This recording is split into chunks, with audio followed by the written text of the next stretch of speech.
आपल्या लोकांना किती अडचण होते हे आपल्याला कळलंय.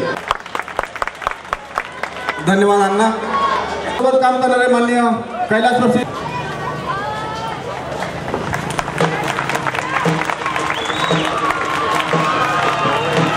महाराष्ट्राचे माजी गृहराज्यमंत्री, पुणे शहर जिल्हा काँग्रेस कमिटीचे धडाडीचे अध्यक्ष सन्माननीय रमेशदादा बाबू यांचे 65 लाख रुपये काळा पैसा सापडला आणि स्टेटमेंट पेपरला काय दिले की बाबा 10 लाख रुपये होते. अरे खोटं बोलताय, किती चांगलं सांगायला लागलंय.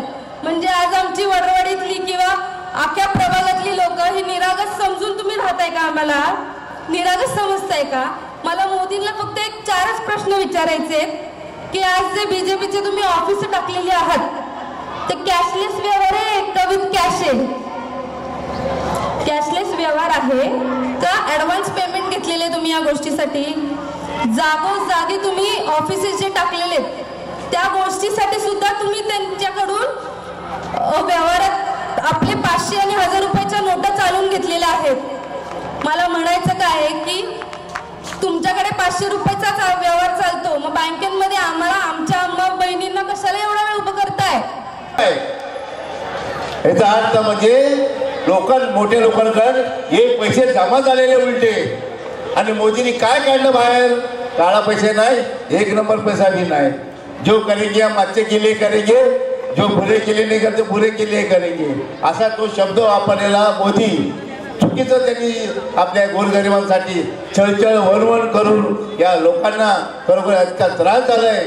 आपल्याला कळलं आता आपण चूक केलेली आहे. आपण या सरकारला निवडून दिलं, आपण परत चूक करावा नाही असा मी तुम्हाला इच्छित सांगतोय. प्रधानमंत्री है तो हमने सोचा कि सही कह रहे या गलत कह रहे तो इसकी हम जांच करें.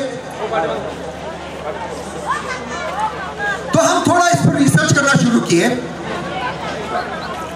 और हमें पता चला कि नरेंद्र मोदी जी जो कह रहे थे उस दिन कि हमें काले धन के खिलाफ लड़ना है, इसीलिए आपका पैसा उन्होंने बैंकों में बंद किया और आपके पैसों को उन्होंने रद्दी का टुकड़ा कर दिया.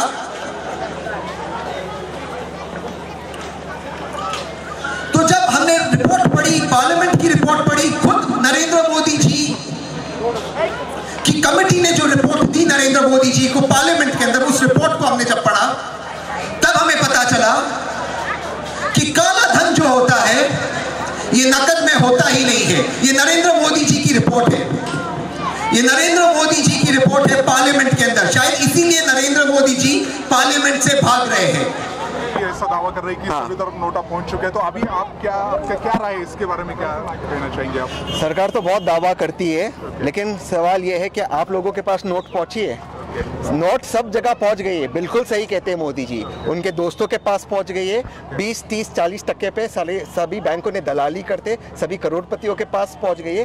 गरीब आदमी के पास कहीं पर कुछ नहीं पहुंचा है. तो मोदी जी सही कहते, उनकी दुनिया में उनके दोस्तों के पास पैसा पहुंच गया है. आपने जो आरटीआई को सवाल मांगा था उसके तहत, तो आगे की आपकी रणनीति क्या होगी इसके बारे में? मैंने फर्स्ट अपील डाल दी है, पर मैं जानता हूँ ये भी खारिज हो जाएगी, क्योंकि जो आरटीआई हमें सोनिया जी और मनमोहन सिंह जी ने दिया है इसको मोदी जी पूरी तरह से खारिज कर रहे हैं. लेकिन इसके खिलाफ मैं सीआईसी में जाऊंगा जब ये खारिज हो जाएगी.